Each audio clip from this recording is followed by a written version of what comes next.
ब्रेकनंतर तुम्हा सर्वांचं स्वागत करते न्यूज 18 लोकमतमध्ये।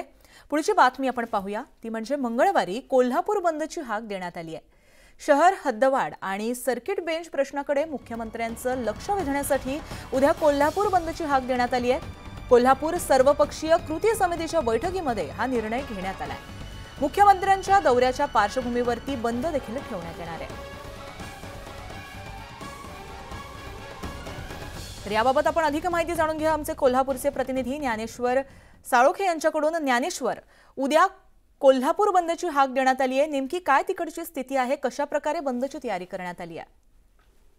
कोल्हापूर शहराची हद्दवाढ व्हावी यासाठी गेल्या अनेक वर्षापासून लढा आहे तो सुरू आहे। याशिवाय सर्किट बेंचसाठी सुद्धा कोल्हापूरकर लढा देताना पाहायला मिळतात। मात्र अद्यापही यावरती कोणताही निर्णय सरकार घेत नाहीत आणि त्याच दरम्यान आता मुख्यमंत्री एकनाथ शिंदे हे उद्या कोल्हापूरला येत आहेत आणि त्या गोष्टीचं मागणी करण्यासाठी आणि मुख्यमंत्र्यांना विरोध करण्यासाठी आहे तो या कोल्हापूर बंदची हाक हद्दवाढ कृती समितीने आहे ती दिलेली आहे। एकूणच पाहायला गेलं तर हा लढा अधिकाधिक तीव्र करण्याचा प्रयत्न आहे तो कोल्हापूरकरांचा या ठिकाणी दिसून येते।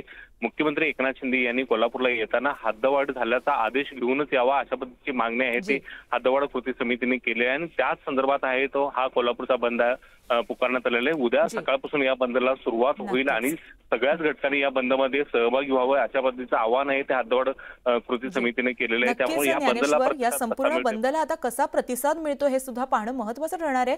धन्यवाद तुम्ही दिलेल्या माहितीसाठी।